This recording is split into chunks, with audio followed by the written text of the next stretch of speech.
We started off as Titans, and now we're the Jets. The start of every season always starts with the sweats.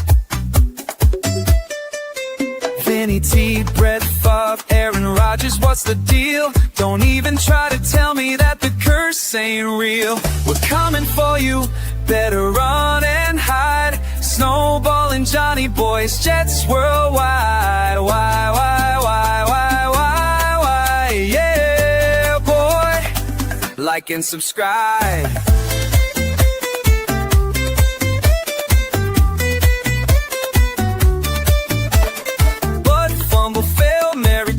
Fitzpatrick, the end of every season is always tragic.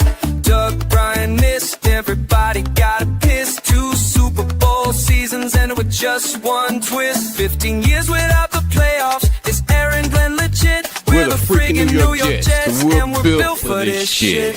We're coming for you, better run and hide. Snowball and Johnny Boys, Jets worldwide.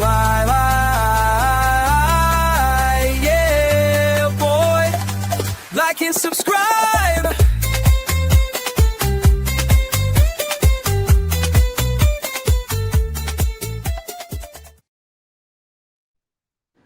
Things look different. What's different about this? Where are you? I am in a universe that is known as Florida. In a galaxy far, far away? Yes. Very far away. It is. I mean, if you want me to, I could go. Hold on. I could switch it. Let me see. Did that work? There you go. Oh, that's all right, nice. Guys, I'm in my office. Woo! It's Planet Johnny Boy. So listen. Snowball. Yeah, what's up? Hi. What are you doing down in Florida? Came to visit family, which has been awesome. Been a great time. Was able to enjoy the newly amazing best NBA organization, the best NBA team, the best of the best, the number one, the numero uno until beating New York Knicks.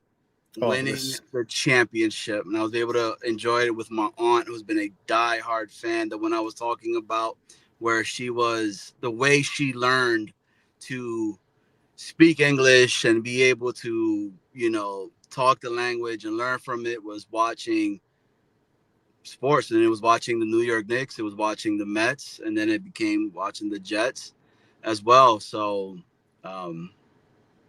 I'm going to keep saying this. I said it before, Snowball, that the Knicks winning, I'm going to be an unbearable individual. I will continue to keep throwing this in people's face just because it's been 53 years, 27 years since the last time that we won it. No more. None of that shit matters anymore. We are the champs. We are the champs. We are the champs. So how much better are the New York Knicks than the Lakers? Does even LA have a team anymore right now? I'm talking so much trash right now, but he knows I got love for him and everything, man. So I'm just watching him backstage. Anyway, he's shaking his head. So listen, yeah, the Knicks are champions of the world. We had the ultimate parade in New York City, and quite a celebration. So 2 days ago, New York City was on fire with the parade for the New York Knicks. Did you see any of the parade, Johnny? I watched the entire thing. I'm not even gonna lie, Snowball. I teared up again, man. I mean, it means so much to see a parade of champions and the way you see the unity that came about within New York, not just New York City, but the New York State itself, and then just all Knicks fans from everywhere. I mean, it was an amazing moment in history. I mean, it was just, this team is so New York. They're gritty. They never give up.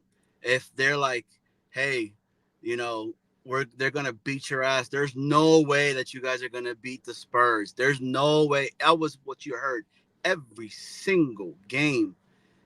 And hey, man, they're on top, and it is special. It's amazing, and I have to say, man, Major Madani, whatever his name is, Yeah. that speech was incredible. Incredible speech. Incredible speech. Yeah. And hopefully all this mojo for the Knicks carries over and it affects our New York Jets. I'm hoping, I'm praying that, I mean, dude, we've been saying it since the end of last season. AG and the additions that they made last year, and now the additions that they made this year, we're going. We're playoffs. I'm not saying Super Bowl, but I'm saying we're gonna break that snap of we're gonna snap the deficit of being in the playoffs. So I know you believe it, I know I believe it, and I hope everyone who's watching this, whether it be live or after the fact, that the New York Jets snap the playoff deficit and make it into the playoffs. And you're smiling, so what are you going to say? It's the truth, man. You just feel it. I've been saying it since going to the draft that this feels so different. Maybe it is me being so optimistic in regards to the actual Jets and being such a die hard when it comes to them. But I mean, how can you not? You see the moves that they're doing. You see the team that they're putting around. Look, I'll say this. I want a winning season and playoffs, and I'm all about it, man, because it should happen. This fan base. If you guys think that the Knicks parade was crazy, wait till it happens with the Jets. It's going to be something that has never been done before. We won't. I know I won't be able to. I don't know how I can even put words into a sentence correctly right now because it's just be an amazing thing. And I have to say this, Snowball, and I wanted to say this on the show. I think the moment for me, once the chip, of course, they won, was that hug between Brunson and his father. So it was amazing, man. So, but Snowball, Yeah. I am on vacation. I have been drinking. All right. That's the reason why you have the glasses on right now. Look like I'm in I'm trying to hide myself, but I've been having a really awesome time. It's been 105 degrees over here. It has been great. I am like in heaven because it's straight tank tops, board shorts, flip flops, all day, every day. But there is an individual that I'm tagging in. He is great. I mean, my guy knows ball, does really well. He had an amazing show last night with his guys, with his hosts, Daniel and Omar, and they were just chopping it up, talking everything sports. They went from World Cup to talking about, they even did like a mock draft in regards to, the NBA, which I was like, pause that, okay? Pause that, please, because it is the Knicks right now, and let Too me soon? bask in all the glory. Too soon. It's too soon. Too Yes, soon. of course it is. But I think we should definitely give this guy a standing ovation. I want to be able to, introduce him the right way. So, I mean, the only thing I guess I will say in regards to him is that he is a Lakers fan, but it is what it is. I don't, we got other shout out to Addy. Addy's another Laker fan as well too. So, never no shade or nothing like that at all. But he does hate the Knicks. Does love the Yankees. Mm-hmm. Die-hard Jet fan though. If you guys don't know who I'm talking about, he was on the thumbnail. Our guy, a giant friend of the show. My man is doing so much great stuff. Macho talks sports. Macho talks Jets. Our guy, Macho. What's Bring him going in. on? Jets Worldwide. How's it going, guys? Macho, it is so good to have you on the show because I know that you're going to be with me for the rest of the night Yes, as sir. we get rid of this drunk Johnny boy, and he can go off and celebrate his Knicks victory. as I would like to celebrate with him one day. We And will. yeah, we're definitely going to do that very soon. We'll celebrate in Tennessee or whatever we got to do. Damn, And skip. yeah, so Johnny boy, are we saying goodbye to you now, or you got something to say to Macho before you leave? Orange and blue skies, baby. Enjoy that. Enjoy the ride, dog. Because it is Knicks in 5, like they stated, man. So hey, shout out to your boy Omar, and shout out to Daniel, because Daniel was rocking the ugliest Orlando Magic hat I have ever seen in my entire life.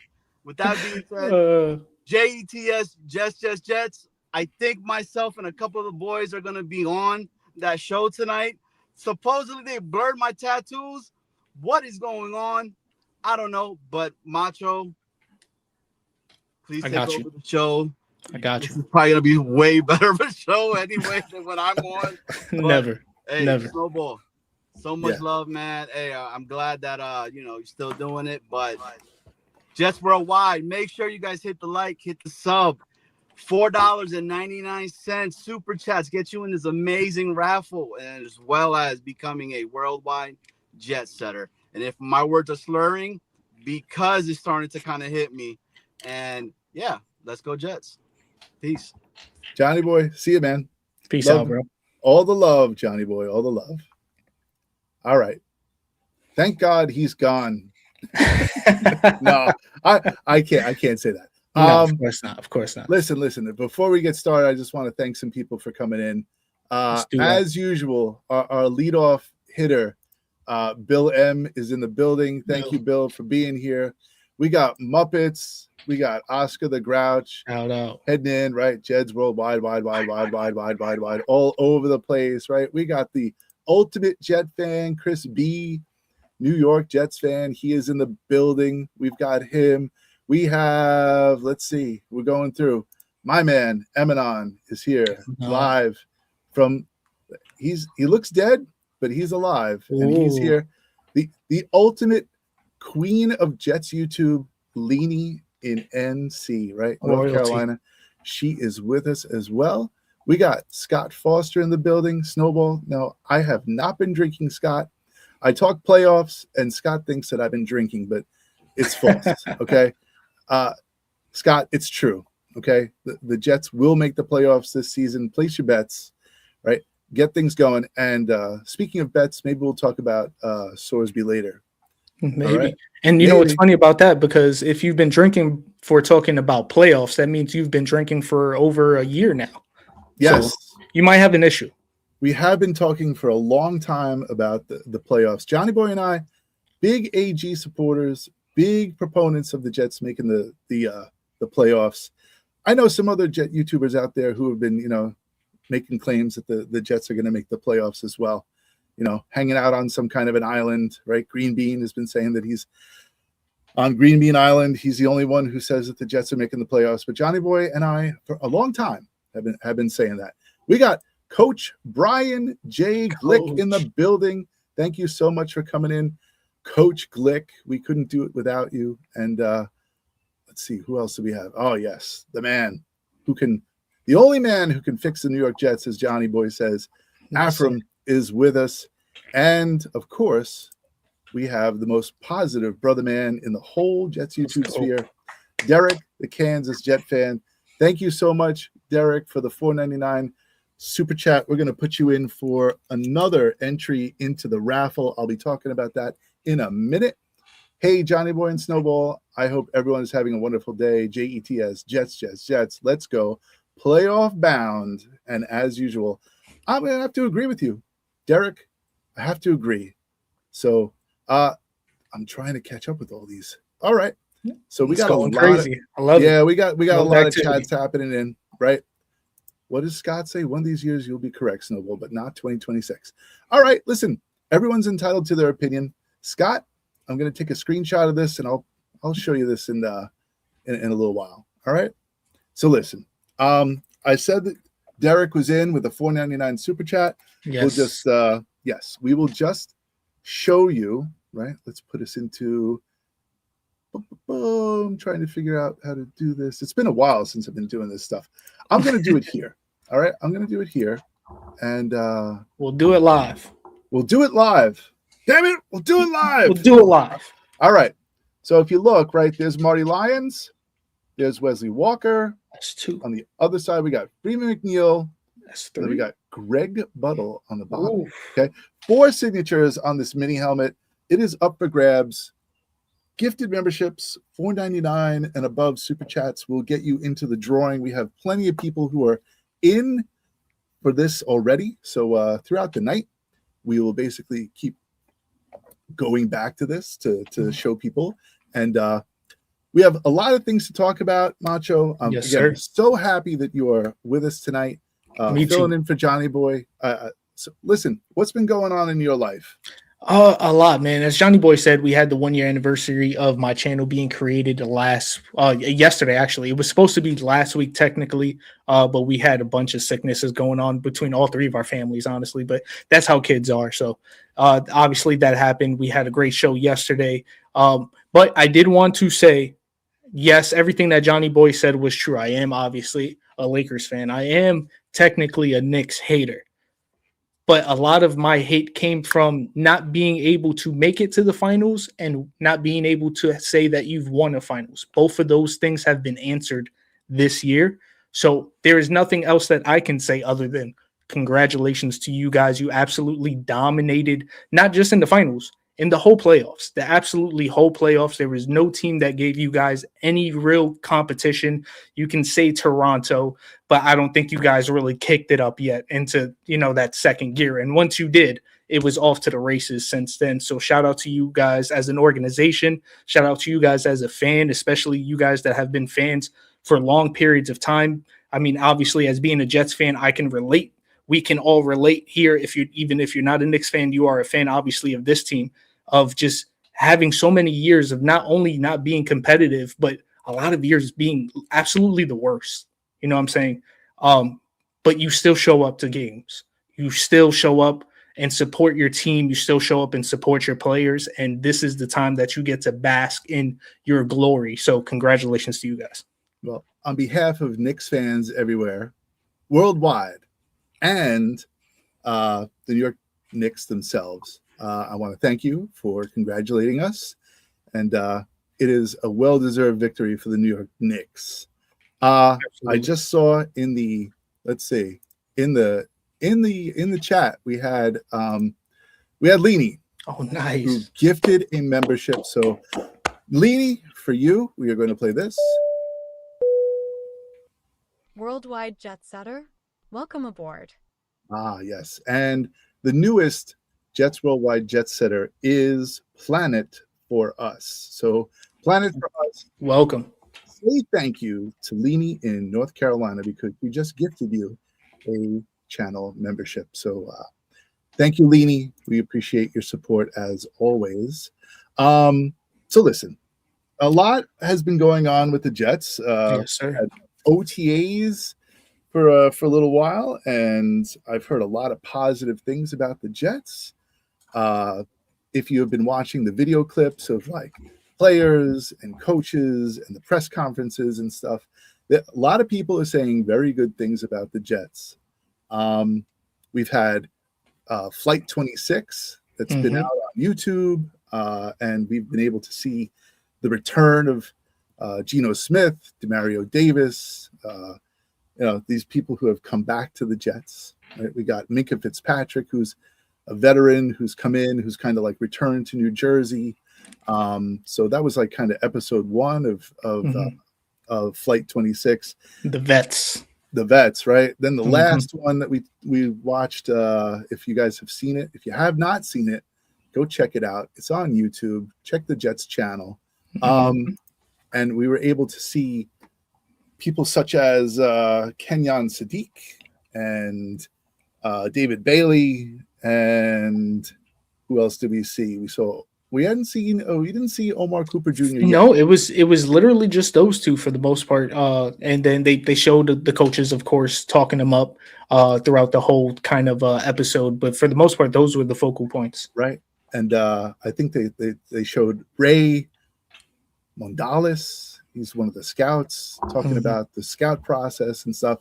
So there's been a lot of news and video coming out about the Jets, and yeah, I think a lot of positive information about the way the team is being built. We saw Muji. We've heard his comments about the draft process, and AG. We revisited all the stuff that he had to say. So good things in the news, good things on the team. And if you take a look at like last year's draft, right, with what we've added with Membu, Mhm. right, and then Mason Taylor. we had Mason Taylor, and we had AZ Thomas, right, Mhm. and Malachi Moore, Malachi Moore, Arian Smith. No, right? yes, that was last year. I was thinking it was 2 years ago. Yeah, but we've had all these positive additions to the Jets roster, and then this year even more positive additions to the Jets roster. As Johnny Boy alluded to in the intro after you came in, tonight's episode I believe is when we talk about the second round and the Jets jumping in and jumping into the first round at the end Mhm. to grab Omar Cooper Jr. So if you have not, when does that come out? 8 o'clock, right? I believe, yeah, it should be Yeah. coming out while we're live. So definitely check it out after this episode. Yes. Do not. Well, listen. If you have two screens, keep us up, and Right. then you can kind of like keep an ear open on that screen as well. 100. But I think you're going to see Johnny Boy. I think he's going to make an appearance on tonight's episode because he was in the pit when Omar Cooper Jr. was announced as the third addition to the New York Jets in the draft. So we've planned a lot of things for tonight's show. So I'm anxious to get into those topics. But before we get into that, we always like to say that I'm coining the phrase that super chats and gifted memberships get bumped up to first class. Oh, I like that. So Brian J. Glick, Coach Glick, Coach, $4.99 super chat. I just gotta put him down for welcome to first class, Coach. Right, he's gotten bumped up to first class, so I'm just putting him down as coach. I'm doing a lot of stuff. I'm like running the media. Yeah. I'm watching the chat. I'm doing all this stuff. So I'm not used to this, but Coach Glick says Jets are making moves that good teams make. What do you think, Macho? Do you agree or disagree? I 100% agree. I know it for the detractors, the people that like to look at everything with a negative spin. I can see how saying that we've been making good moves when we just finished with 3 wins. I understand that mindset, but you got to bring some context into everything. We had a whole new coaching staff. We had a new coach that is not only a new coach to us, but a first-time head coach in general. We had a lot of players that were veteran players for us, but have also been a part of our losing for a good amount of years. So they were technically half foot in, half foot out. There was a lot of stuff going on last year. If you just look at the people that we brought in and the people that we shipped out, I think that it is hard to argue that we haven't made great moves as far as taking shots on people like a John Mechie. You know what I'm saying? And is he the focal point of the trade? No, but he's somebody that has some draft capital that is going to be added to a room that we were bearing in. So let's add him onto the trade. That's just thinking ahead from Muji, doing the same thing with AD Mitchell, doing the same thing with the cornerback Brownlee, Jarvis Brownlee and stuff like that. Getting these little added players. And these were players that were able to make some pretty big contributions to our team. Well, did it contribute into succeeding and wins? It did not yet. But I think part of that is also the snowball effect. See what I did there? The snowball effect Nice. of compounding good moves and also making sure that you are admitting your mistakes and being able to combat it. So with our offensive coordinator and defensive coordinator, we were able to identify within this first year, it didn't really work out. We could have easily just brought him back and said, this is their first year. Let's see how they do in the second year. Let's keep running this scheme. Or we could have made the move that we did and say, let's gut this whole thing out and let's get some veterans in here that have been here around a while that know what they're doing and see how that works for us. Because if this doesn't work out, who knows how long AG in this iteration is actually going to last. So I love the compounding of good moves. I think it is going to lead to success in the future. And I think a big part of that is the offensive coordinator move, the moves on defense, bringing Dunbar back, Bringing in veterans on defense that you brought up, Minka Fitzpatrick and Demario Davis. We lacked that leadership on defense so much last year. So Right. great moves. Yeah. And then Geno, right, coming back Yes. on the offensive side. The signing of Joe Tippmann, right? Yes, that extension. Getting him back, right? Like extending him. Not that we were going to lose him, but just to extend him at this point in time, I think the right move for the offensive line. When you really think about the offensive line, right? Membu, Tippmann, Myers. We got Parham now, who's familiar with Geno Smith, and Olu Fashanu, right? You got 4 of the 5 coming back for a second year. Last year, injury-free. Yes. Right? And now, right, knocking on wood that it happens again this season. We can't count on it 100%. Like, you would hope that these guys could stay together again for another season. That would be amazing. With what I've heard from Frank Reich about Geno Smith, and if you watched the press conference and if you've watched the Flight 26 episodes, he says that Geno Smith is as sharp a quarterback as he has ever worked with. So encouraging words from our offensive coordinator.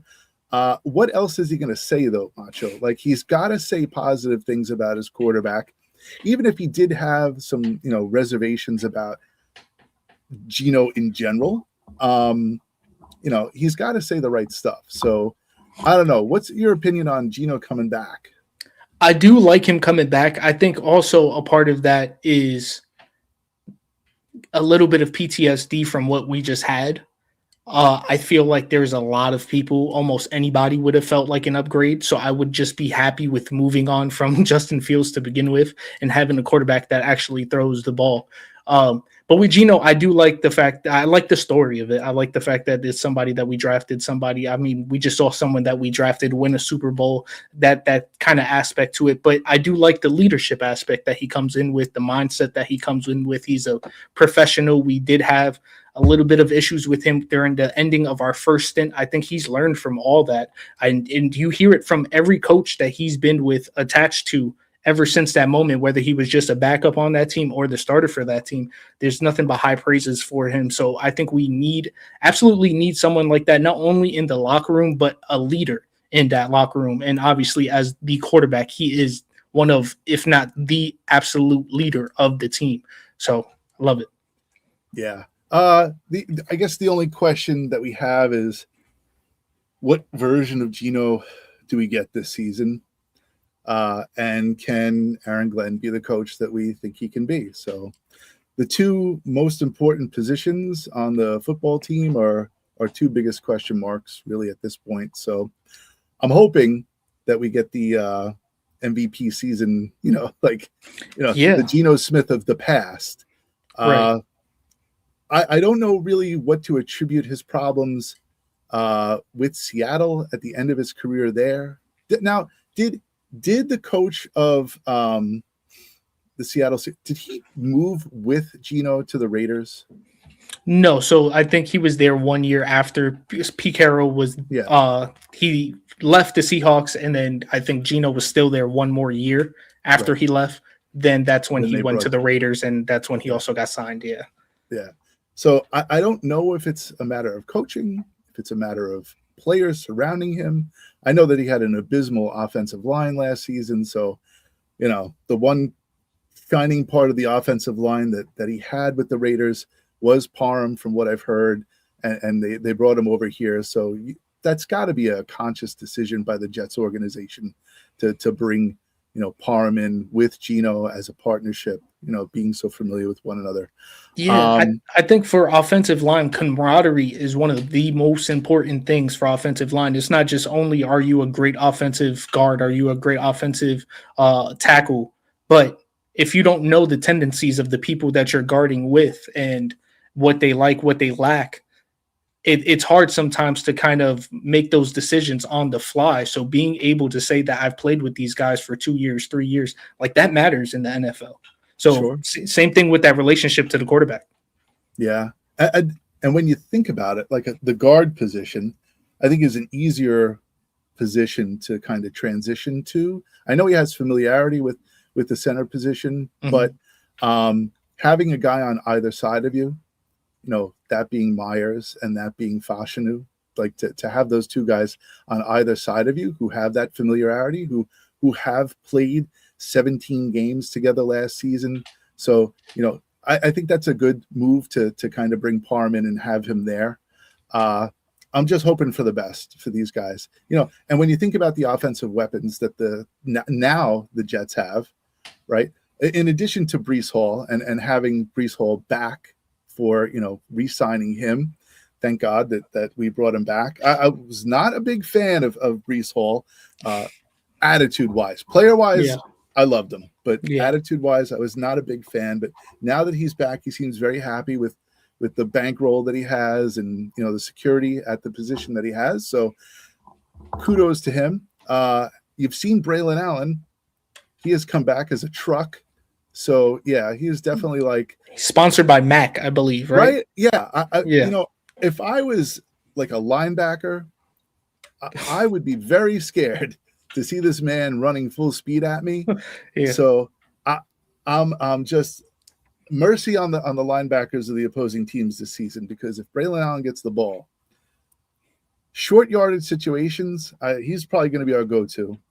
And if we need a yard, he's going to get us 2 or 3. I can definitely. You best believe that Braylon Allen will be putting forth. What's up?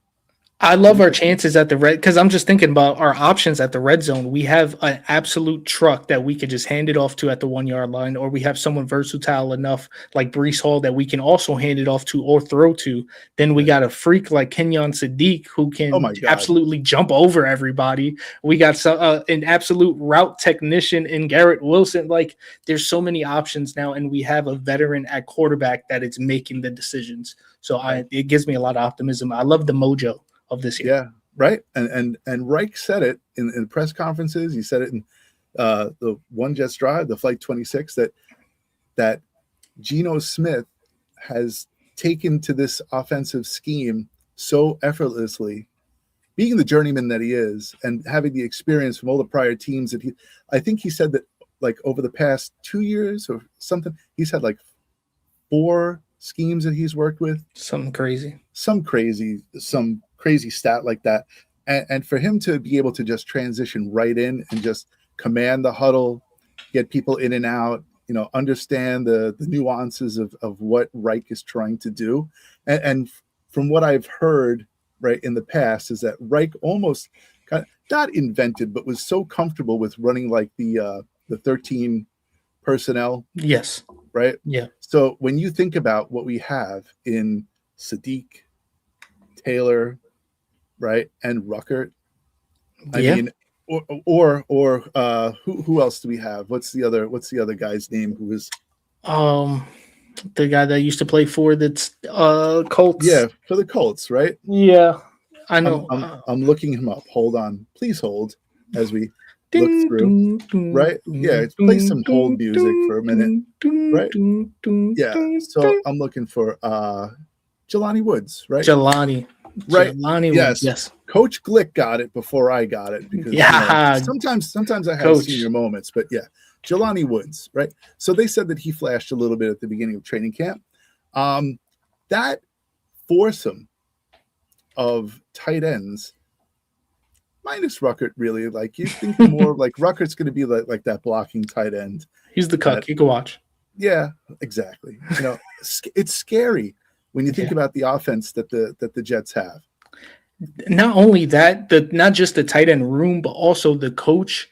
Not because obviously we hit on Frank Reich as the offensive coordinator. We hit on the tight end room, but also if you look at the tight end coach, someone that Johnny Boy absolutely loves to speak the praises of, Alfredo Roberts, being able to be the person to lead that group who's absolutely transcended and evolved every tight end room that he has touched, and even a running back room where he had a 3-year stint with the Chargers as a running back coach, where it was the only time he's coached anything outside of tight ends. And even for those running backs, he had Melvin Gordon and Austin Eckler on their rookie years, and you know how they ended up in those 3 years. So yeah, I love not only the room, but the people that are leading the room.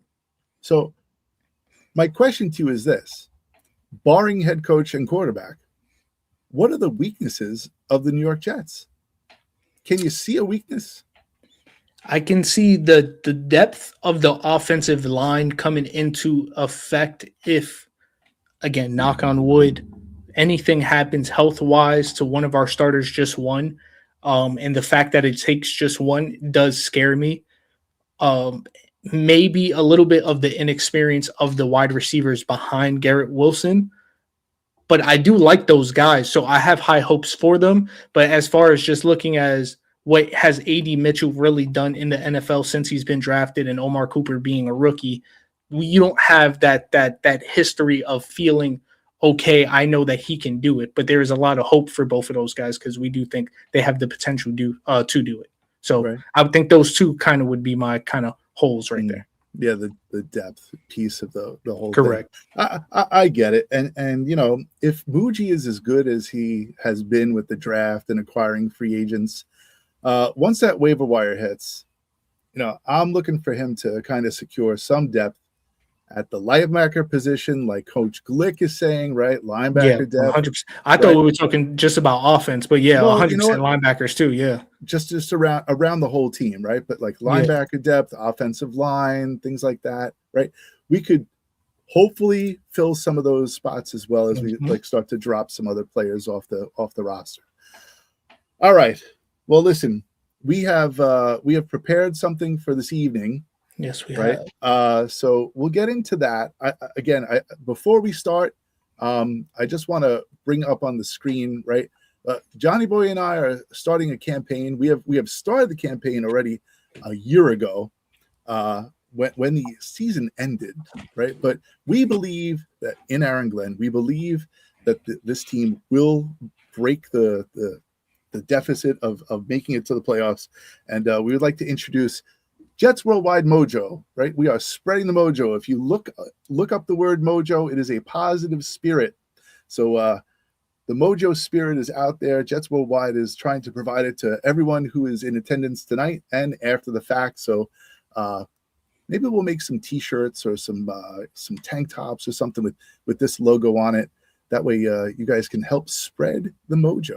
I would definitely buy a shirt. Jets community. All right. So we'll bring that off the screen. And again, if you are watching, please remember to hit the like button, subscribe to the channel if you haven't already. We are making our climb to 1,000 subscribers. We are each day, each week, we are climbing a little bit more, right? If it's 2 people, that's great. If it's 4 people, that's amazing, right? The gifted memberships help get people into yes, we need more cowbell, Coach Glick, right?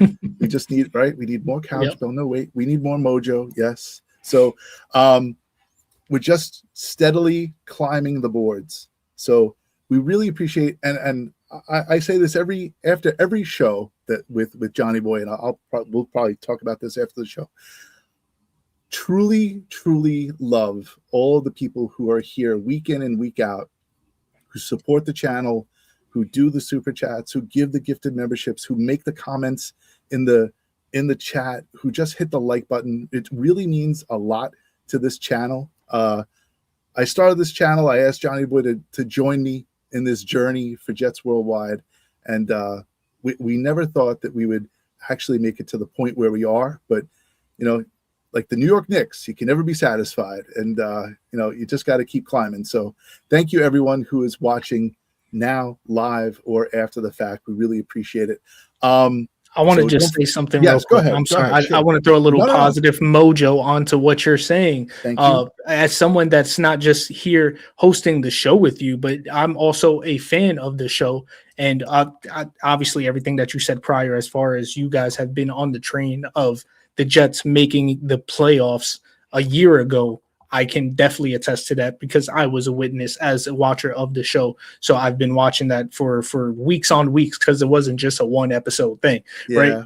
And as far as the growth for the show, I mean, you guys do an amazing job. And like you said, it doesn't matter if it's one person or 10 people each episode, each time you put out some content and you're putting out a piece of yourself, it resonates with these people in the chat. And that's why they are coming every single week. So like you said, absolutely shout out to all you guys that are supporting this show, that come every week, that are active in the chats, that support these guys and everything that they do.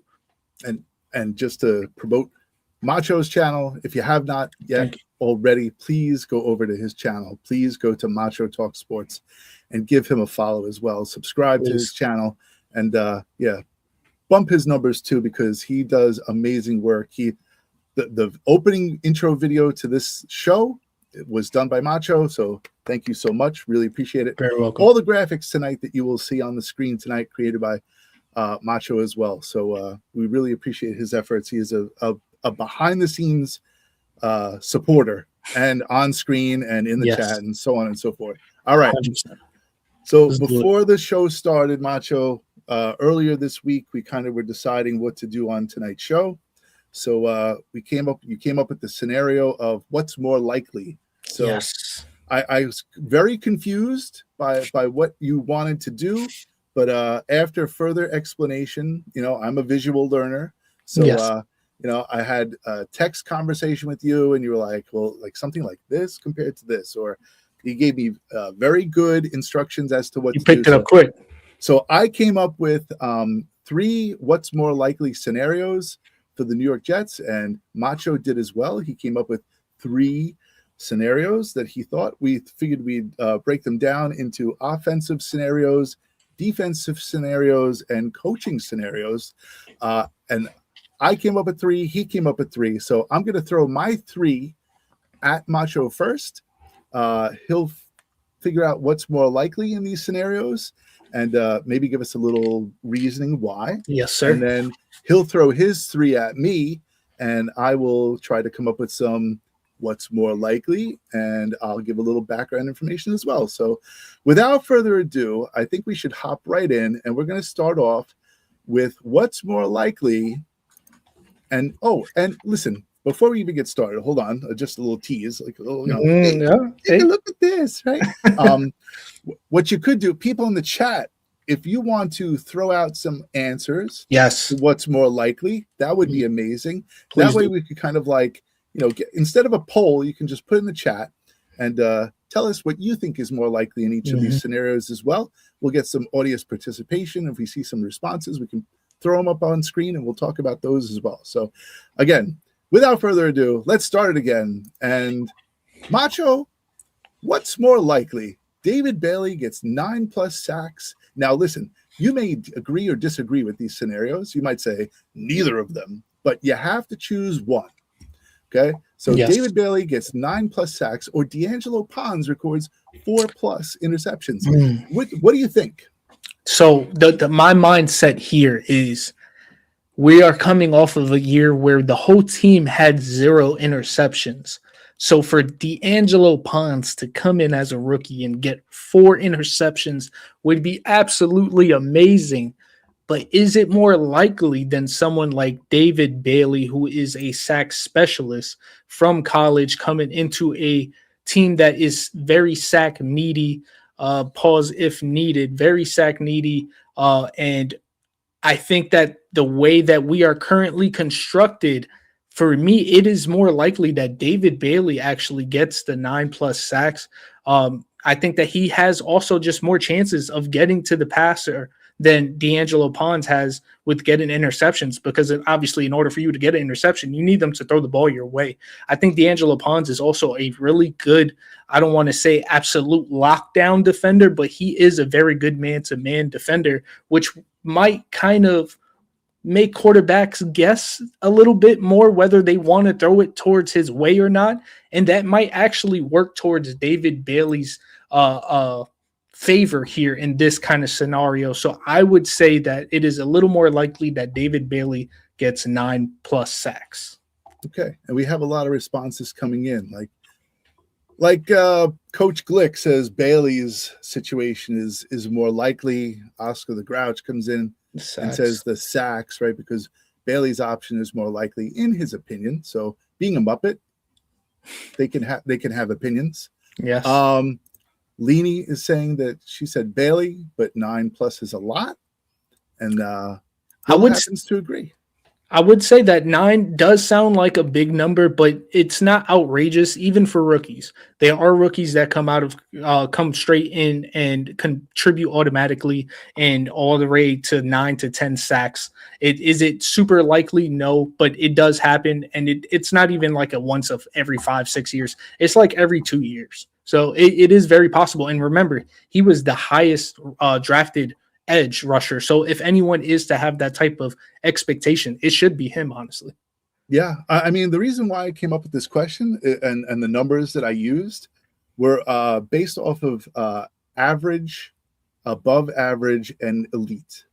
So if you look at rookies who come in at the edge position, Bailey, well, just in general, they say that an average edge coming out of the draft, and that is not the number 2 pick in the draft.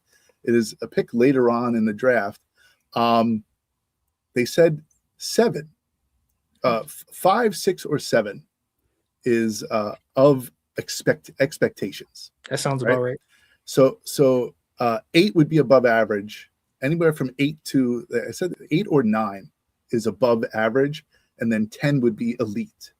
So I chose with the above average because being that he was the number 2 pick, the amount of sacks that he had in his college career, I would not say that he would be average. I would say he would be above average just based on the information. And the Pons part of it was, again, same thing, right? Expected, above average, and way beyond. So they said 2 to 3 would be expected, 4 or 5 would be above average. So I basically said, I said we did make a move for D'Angelo Pons. A lot of people seem very positive about him. So again, hoping that he is an above average player in his rookie year, I went with the 4+. But Bailey, it seems like a lot of people are going for the Bailey situation with that question. Oscar chimes in and says, Snowball, not to get you too excited, but it is possible we see Bailey and McDonald both respectively receiving double-digit sacks. Do you think that McDonald and Bailey reach double-digit sacks? Is it possible? Absolutely. Is it likely? Probably not. I think only one of them get to that double-digit number, and I'm hoping that the other one at least gets close, so maybe like a 9 sacks, and then the other one gets to about a 12, 13 range. That would be around great for me, especially coming off of last year. I mean, we were very deficient of sacks and interceptions last year. So any one of these numbers being reached would be an absolute plus. But I love the question because of what you said also with that expectation between what's likely, what's over expected, and then like what would be kind of elite. For D'Angelo Pons, I think that his size can also work to his favor, to where maybe some of these quarterbacks think that they can get one past him because of his size, but he's such a good athlete that he gets himself into the positions to get some of these interceptions. So I love the question. I love the scenario. Yeah, Chris B kind of like chimes in with you, right? In my opinion, based on Pond's technique, QBs typically could stop throwing at him, generally resulting in lower interception totals over a full season. So if he's doing his job and people aren't throwing his way, I don't care if he's below 4. I don't care if he's below 3. If they're not throwing at him, that means that there's a reason why they're not. So love it. Yep. All right. So let's go on to scenario number 2. That was the defensive scenario. Let's move on to the offensive scenario. Okay. Braylon Allen gets 7+ rushing TDs, or Mason Taylor gets 6+ receiving TDs. Now, I love this. We kind of touched on this a little bit earlier in the show, actually, with Mason Taylor, that tight end room, the expectations for that tight end room, what we love with the upside with everyone in that tight end room, as well as the coaches. Everything about Braylon Allen becoming a Mack truck over the offseason, being able to be somebody that can absolutely dominate on the 1-yard line or just in the red zone, green zone type area. So which is more likely for me? I'm going to go with Mason Taylor gets 6 receiving touchdowns. The reason I'm going with that is because, well, let's start off with the good and bad thing about both of these players is that they're technically in timeshares. Neither of them are the one and obvious one in their room. Braylon Allen is the obvious number two. Mason Taylor is technically the tight end one, but he's expected to be in a timeshare with Kenyon Sadiq, who was a first round pick. So that can cut into some of that production for Braylon Allen, obviously being the number two running back and your number one running back being versatile to do both, where it's kind of hard to get him off the field, cuts into his production as well. But for me, Mason Taylor being able to get that 6 receiving touchdowns just feels a lot more likely because I love that tight end room. He was somebody that was the receiving leader in targets for us last year, and that's after only playing, I believe, like 11 games. So, and he was on pace to beat the rookie receiving record as well. He was producing for us as a rookie, so taking that next step in the second year, as well as all the production with a quarterback that can actually throw the ball and a tight end coach, as well as a tight end loving offensive coordinator. I just love the marriage there. So for me, I think it's a little more likely for that Mason Taylor situation. Yeah. Oh, hold on a second. Let's go back up here. All right. So Oscar says both of these are so unlikely to happen. I would think Taylor is more likely though. So agreeing with you though, when you're competing with Sadiq, him being a rookie, you know that they're going to go Sadiq's way. Specifically receiving touchdowns too. Yes. Right. Yeah. So I would think that his biggest competition is a rookie. And that's a good thing for us. Yeah. And Braylon Allen, like you said, coming back, looking the way he does. If the offense could just get as close. Yeah. Right. If they could just get as close, it's going to be an interesting year. Mason Taylor can be go-to target down the red zone, great possession type of player. Contested catch rate is great. So Mason Taylor, man, seems to have a lot of it. If Braylon gets 7 TDs in a season, he ties Brees for the most TDs in his career. And Leany says, I would say Allen. I think Sadiq will get more targets though. And I agree. I agree that. Yeah, I could definitely see that happening. Oscar might actually have one or more than Brees. So, hey, listen, what are you going to do, right? It's a scenario. That's why we bring them up. We just want to see what happens. It's lovely if both of them happen, but yeah, and the context matters too. Obviously, Brees doesn't have a high rushing touchdown history, but we also don't have a high history of being in the red zone often. We also don't have a high history. A good history of having a good offensive line that stays healthy. So this year we have a little bit of all of that kind of gelling together. It could just be that perfect recipe for someone like a Braylon Allen to take advantage. Right. And we saw what Braylon Allen was capable of, right? That Miami game where I believe like when he got into the end zone, punched it in, right? From the end, but then didn't hold on to the ball. So yeah. Punched it in and got punched out. Things like that happen. All right. So that is scenario number 2. That was our offensive scenario. So we've gone through defensive, we've gone through offensive, and now it's time to take a look at our coaching scenario. Let's take this off the screen. All right. What's more likely, Macho? Sean Jefferson coaches Omar Cooper Jr. to be the Jets wide receiver 2, or Chris Banjo coaches our special teams to be one of the top 3 special teams in the NFL. Okay. So for this one, I will admit it was pretty easy for me because anything involving Chris Banjo, I'm taking that side. Chris Banjo was one of those lone lights in such a dark season last year. He absolutely was the only person that seemed like he knew what he was doing in the coaching room. So for him to be able to give us a top 3 special teams this year, I've seen him do it last year. I mean, we had an old kicker in Nick Folk who had an absolute career year last year, who gave us the highest field goal percentage in the league this year, who hit his his furthest kick this year as well. It was just all around. Our punter with Austin McNamara absolutely taking off the way that he did. I think that what he did with Isaiah Isaiah Williams. With them boys, we were one of the only, I believe, 6 teams to have punt return for touchdowns. One of 9 teams to only have one of kick returns for a touchdown. Like we had such an amazing year last year as far as special teams, and I contributed all to Chris Banjo. Now, when it comes to the Omar Cooper side and Sean Jefferson side, I still think that this can be a possibility. I will not count this out. I think it is going to be a little tough, though, because all the competition that Omar Cooper has for targets just in general, when you look at Garrett Wilson, you look at the tight ends that we were speaking about, you look at A.D. Mitchell. So just as far as just volume of targets, it's going to be hard for him to kind of show out to be that number 2 absolute wide receiver.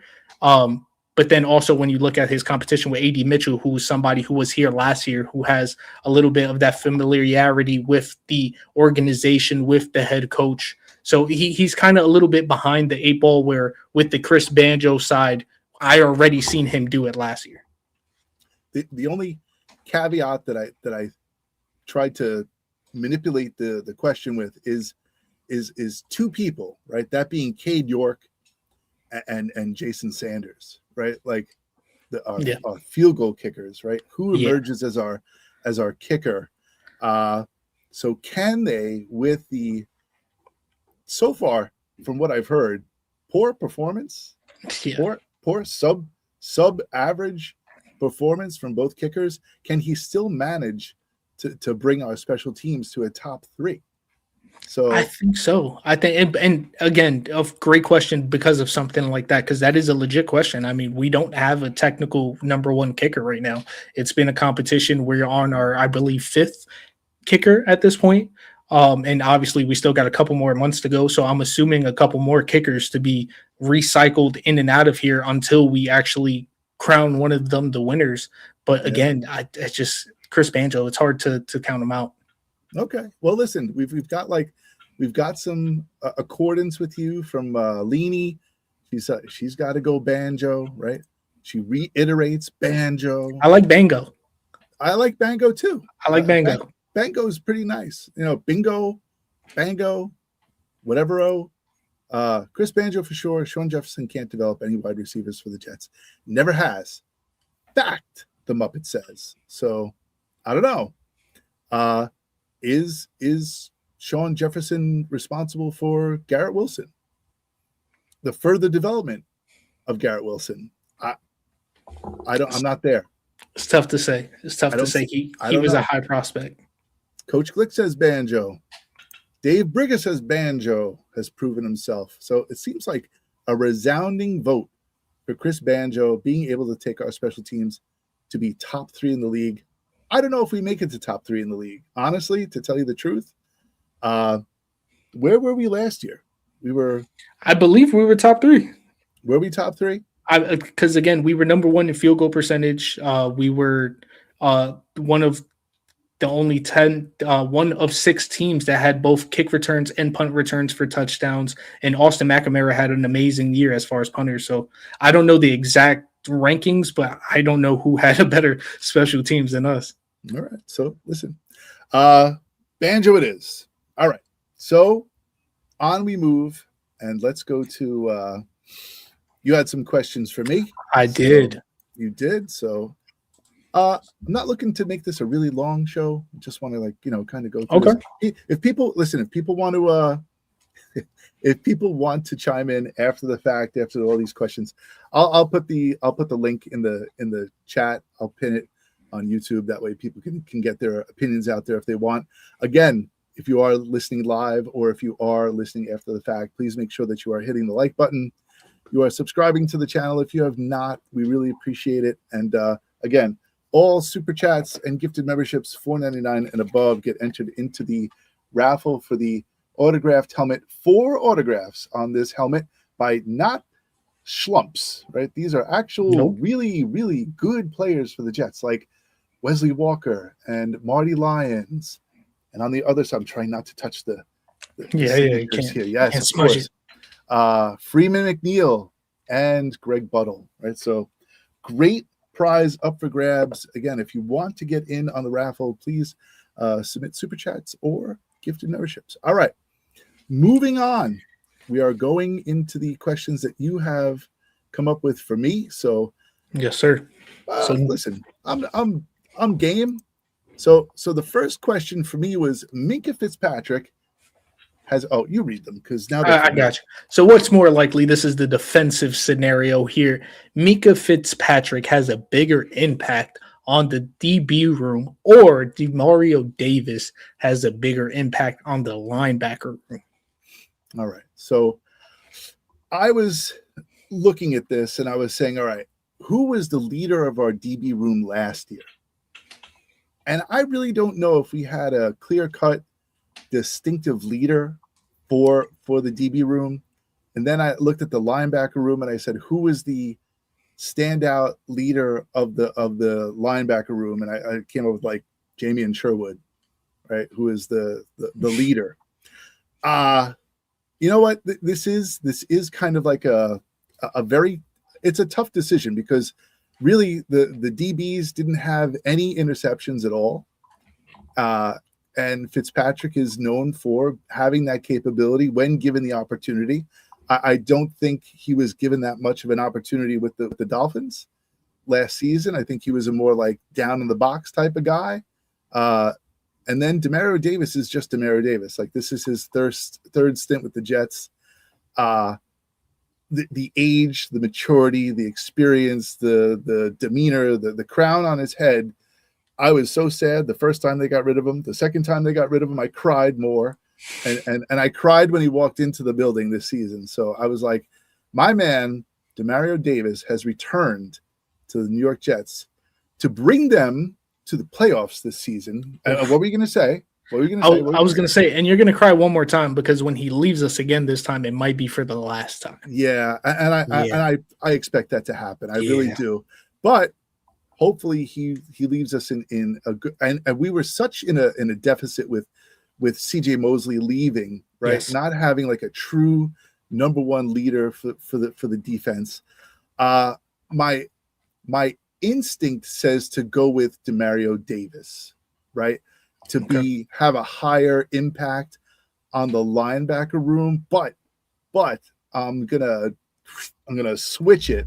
Ooh. And I'm actually gonna say that Minka Fitzpatrick is going to have a bigger impact on the DB room because of his ball hawk ability and his ability to lead the back end of this defense. I really think that really when you look at the linebackers for this team, you got like Demario Davis, you got, and if you want to throw in Enigbari as a linebacker, or if you want to put like Kiko Mauigoa or Marcelino McCrary Ball or Jamie Sherwood or these types of players, I think they have more of a substantial group as linebackers as opposed to what we have at DB.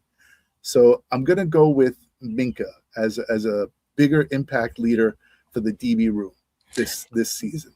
I love that because my thinking for this was kind of trying to be a little tricky because I think in a totality sense, Demario Davis is just going to have a bigger impact for the defense in totality, right? Yes. Because of like what you said, that thing that we miss with CJ Mosley so much, that captain, that point guard there on the field, that coach on the field, being able to get everybody to be in the right positions to do their job successfully. But as far as the actual question, bigger impact on the DB room versus the bigger impact on the linebacker room, I think that there was such a huge deficiency on the DB room that Mika Fitzpatrick's addition is going to be such a substantial change that I would also agree with you with Mika Fitzpatrick also making the bigger impact just specifically on that DB room. Right. Coach Glick chimes in. He's going for the double Ds. Double Ds. I can't disagree with him. I'm a big fan of double Ds as well. Can't go wrong. Right, you can't go wrong. Yeah, Bill M is in on the Minka train. Bill is also afraid of injuries for the double Ds. So let's not put that mojo out there. No, and it will not happen because again, he had such a long stint with the Saints.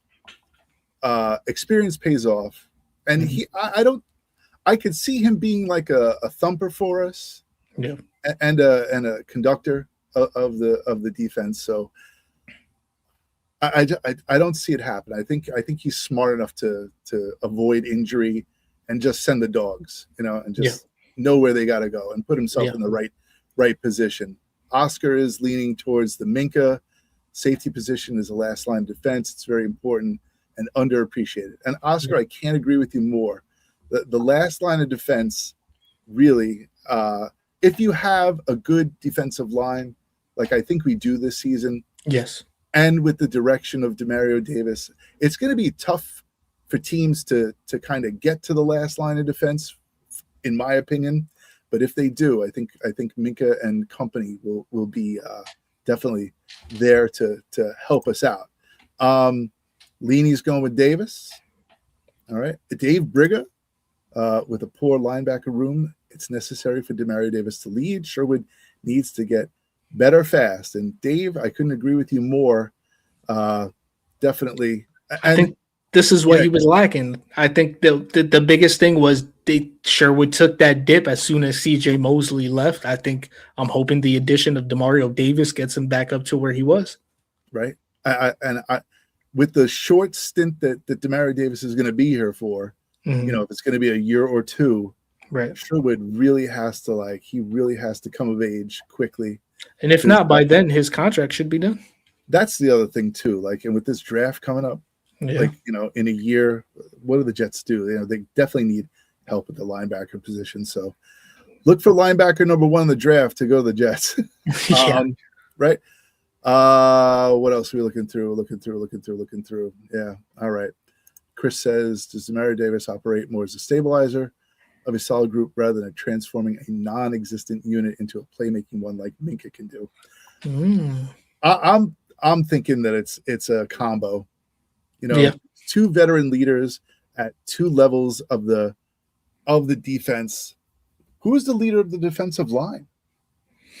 Of the defensive line, it's gonna have to be probably Will McDonald as far as just experience. Is he the best person on our defensive line? Possibly not. I think just off of straight experience, it might be him. Or Harrison Phillips would be the leader on the bench. Yeah, I think I was leaning more towards Harrison Phillips being the vocal leader of the defensive line, and having called Dunbar. Yes, thank God. Coach. Holy cow, man! Him, Dunbar, Demario Davis, and Fitzpatrick gave us the veteran and just inducted the veteran type of leadership that we desperately needed in the defensive room. Just not just in linebacker or DB, we needed it in the whole room in totality. Right? Yeah. Mike These Nuts is here. Hey, what up, Mike These Nuts? What is up? What's up? All right. So that was defensive scenario for me. Now we're moving on. Let's go to offense. Let's go to offense. Let's see do what's going on with offense. So my question for you, sir, what is more likely? Geno Smith to throw less than 12 interceptions or Kenyon Sadiq to lead the team in touchdown catches? Wow. Okay. My first inclination when I saw this question was definitely Kenyon Sadiq to lead the team in TD catches is improbable. Okay, because we have this gentleman on the team. His name is Garrett Wilson. He seems to be a pretty good receiver. But I don't know. Like, if you listen, we've all seen the catch, right? The Garrett Wilson catch, right? One knee for me. So I was about to say which one. He has 10 of the catches. Yeah, but the knee catch was a total onslaught display of what this man is capable of. Catching footballs from, whether it be aging, decrepit Aaron Rodgers or, from Justin Fields, who really couldn't even wobble the ball down the field after a certain point in his career. Afraid to throw the ball. Cook. I mean, the list is not an impressive list at all, and still the man from year on year out, barring last year, right, from injury, still impresses. So Is he going to be doubled this year? Hell yeah. The man is going to have double. I wouldn't doubt if they triple team this man at some point, right? Just to prevent him from catching the ball and forcing Geno to throw the ball to other people who we feel as though are question marks at the receiving position. That of A.D. Mitchell, that of Mason Taylor, that of Sadiq, right? These people that even like what Isaiah Williams, he kind of like flashed a little bit during last season. Mm-hmm. So, it is a questionable thing. So Kenyon Sadiq to lead the team in TD catches, or is it Geno Smith to throw less than 12 interceptions? Well, when you take a look at Geno Smith's career, and I kind of looked at like overall, if you averaged out all of his interceptions and the number of years that he's been playing, he is sub 8 per year, right? He's like 7.4 something per season, on average. The last 2 seasons have been abysmal with 17 and 15 or whatever it is, right? Yeah, leading the league like in interceptions over the past 2 years. So things do not look like they are on the upswing for Geno Smith at this point in his career. Getting a little bit older, a little longer in the tooth. But if you listen to Reich, he says that he's still got the arm power. He still's got the accuracy. That when you watch the ball, when Geno releases it, if you watch the end of the ball, it doesn't move. It is on a string. The ball is traveling at such a beautiful rate. And Garrett Wilson saying that he throws an amazingly friendly ball, and then to see the slow motion replay from practice, from training camp, where Garrett Wilson like looks forward and then kind of looks backward a little bit and one-handed, right, grabs the ball, brings it in, right, and goes down the field. Let me tell you, what an amazing like display of accuracy. With the line that we have, with the amount of weapons that we have, and the choices that this man is going to have to make with Frank Reich's game plan, him being so comfortable moving into it, I can't help but want to believe that Geno Smith will throw less than 12 interceptions. But if I have to make a choice between either or, I'm going to have to pray that Geno Smith throws less than 12 interceptions. Make that my belief that is more likely than Kenyon Sadiq to be the leader of TD catches. So I like this question. The reason I phrased it this way is because, like you said, the last 2 years has been abysmal for Geno Smith. It was, you hit the numbers on the head, 17 last year and then 15 interceptions the year before that. I think, again, the context matters with his last 2 years, though. He was on a Raiders team with a terrible offensive line and no weapons. With the Seahawks, the last year, it was the year where they were basically mindset was, we are moving on from Geno. He's a bridge. They weren't really trying to play to his strengths or anything. They were already planning past him. When you look at the 2 years prior to that, where he was still a starter for the Seahawks under Pete Carroll, he had 9 interceptions and 11 interceptions. So it shows that when he has a coach that believes in him, where this is the leader of our team, as we already seen, AG said he can lead us to the promised land, whether that's true or not. He is talking him up as this is our guy and this is someone that we believe in. So he has that little check mark box checked. When it comes to weapons, I think this is the most weapons he's had as any year as a starter on any team. I think that it's hard to compare. Obviously, do we have a good weapon as much as JSN? Whether you want to say Garrett Wilson isn't as good as JSN or not, that's up for debate. But even if I gave you that, our weapon for number 2, number 3, number 4, and number 5 is better than any other team that he's played for. So I think that he has the perfect marriage to where he possibly even doesn't need to throw as much either, because we are in positive game scripts as opposed to negative game scripts where he just has to keep throwing it down the field. So that's why I came up with 12 for Geno. But for Kenyon Sadiq, man, Garrett Wilson's obviously our number 1. Nobody's going to see more targets or more receptions than him. But when it comes to the touchdowns, he's not absolutely somebody that's going to make the home run play every time. He's someone that's going to get open and he's someone that has some wiggle room that can break a tackle for sure. But he's not absolutely a burner that's going to catch it and take that home run hit. I think Kenyon Sadiq has the advantage of being a red zone threat because of his size, but also being able to burn the person that's on him. Because if you put a linebacker on him, no linebacker in the league can catch him. If you put a cornerback on him, he breaks that tackle and the cornerback's on the floor, he's gone. Kenyon Sadiq is also fast for his size. So I can very easily see him leading this team in touchdown catches specifically. So that's kind of where my mindset was with these two scenarios here. So let's just throw the ball to Kenyon Sadiq every time on the perimeter, and we'll score touchdowns every single time. Just throw it up there and he'll get it. Just let's do that. Game plan done. All right. Let's see some people's responses to these.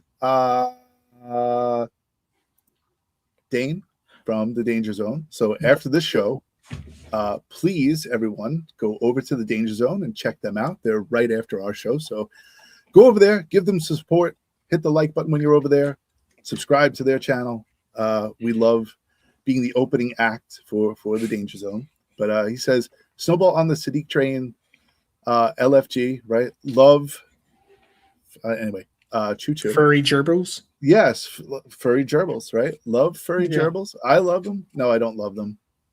Anyway, yeah, thanks. He chimes in. Bill M says Sadiq.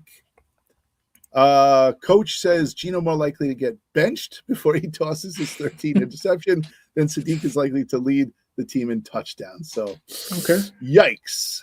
Thanks, Coach. Mike D's Nuts comes through with 2 super chats. Thank you so much. Mike D's Nuts says he loves the show, but then he follows it up with another $10 super chat and says, love this show. So, like, he said it twice. So, I was confused when he said it the first time. I'm so glad he clarified. I know.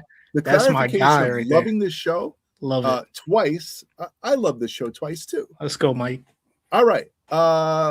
Let's see. Bill M says that was the last inept Raiders. I guess he was inept with the Raiders, but were the Raiders inept? I think maybe the Raiders were inept. Maybe the coaching was inept. The whole scenario with Geno Smith and the offensive line, like practicing on their own, minus the offensive coordinator just to get things straight. Like, that tells a lot, man. That's weird. Like, it's weird, and it's not like the norm, and it's no doubt, no reason to believe that all of that was on Geno. You know, I did watch a lot of the replays of the plays where he did throw interceptions. He had some boneheaded interceptions. He really did. But you know what? At that point, he was probably just praying that someone's going to get up there and catch the ball. There were a lot of deflected passes as well, so that were intercepted. So hopefully we have receivers who can actually catch the ball this season. Dane says both could happen, but neither. But I'm going Sadiq. All right. We have been told by Matthew Smith that Geno going for 35 plus touchdowns or interceptions. That might be years. 35 plus years. Okay. Franchise quarterback with his age. Yes, maybe. So let's go. Dane says, I'll believe Garrett Wilson getting 8 TDs when I see it. Hasn't happened yet. But this is a new year. It's a new life. It's a new way. All right. Leany is going with Geno because our O-line will give him time to throw. And I do agree with you 100%. Love that. Leany. Yes. Chris says a lot of our Jets' offensive success dedicated by how efficient Geno is under pressure. Smith in better situation under Reich. All right. Hopefully Frank Reich gets us into a really good position with this offense. There have been a lot of like chats going on. Hey, Hep is Shout here. out Hep. Hey, fellers. We got Billy SBC in the chat. Problem is, who do you cover on this offensive now? Yep. Either way, you're going to get beat somehow. And that is true. When you think about how many offensive weapons we have, it's pretty tough to cover everybody. It is. So It is. And I can understand some of the names aren't the sexiest names. Like you see AD Mitchell, who hasn't really been able to show that he can be amazing. You got a rookie in Omar Cooper, Kenyon Sadiq. Mason Taylor was having a good rookie year, but he got hurt. So these are people that haven't really shown you that they can do it. But this situation, it's hard for anyone to argue that this situation here with a quarterback that loves to throw, has a very good, accurate career that you can see that it's not a one-hit wonder where he had one good year with the Seahawks. He's been pretty accurate most of his career. He does throw a lot of interceptions, but context matters into the interceptions as well as the teams and stuff like that. But this is easily the best receiving core that he's ever had. This is easily the best situation that I feel like Garrett Wilson has ever had. You can argue, yes, Aaron Rodgers is a better quarterback than Geno Smith, but with Aaron Rodgers also came his best friend Devontae Adams and a target hog at that with Devontae Adams. So when you take that out of it, and now it's Geno Smith throwing it to whoever's the greatest wide receiver on his team, which is easily Garrett Wilson, he's going to be peppering him with targets. Yeah. By no way, by no means am I comparing Geno Smith to Tom Brady. But my question is this. During all those years that Tom Brady was winning Super Bowls, can you really name like some of the big wide receivers that he had to throw the ball to? Who is he like really having a lot of success with at the wide receiver position? Were they huge names? No, that they were other than Randy Moss, there's only people that their names started getting bigger because they were winning with Tom Brady. So like someone like a Wes Welker, someone like a Dante Stillworth, someone like just a couple of honestly no names because they did nothing outside of being on the Patriots, most of these names. But when they were on the Patriots were absolutely monsters. Exactly. Yeah. So, that's what I'm saying. Like maybe the development of these receivers with Geno, again, no way in hell is he Tom Brady. But, the no names sometimes become the names because of just being efficient, doing their job, and like being there to catch the ball when they're supposed to catch the ball. Dane chimes in, echoing Mike and actually says that he loves this show too. So I don't know who loves this. I would say Mike D's Nuts loves the show more because he said it twice. But then I know Dane, and like I know he really does love the show. But saying it with the $4.99 super chat, it's even to me. I think it's a great battle, but then there was just another name thrown into that hat a little bit later. I know because I'm making it a triple threat here. I'm going through the chat as well, and Leanie chimes in and says that she loves the show as well. So who loves the show the most?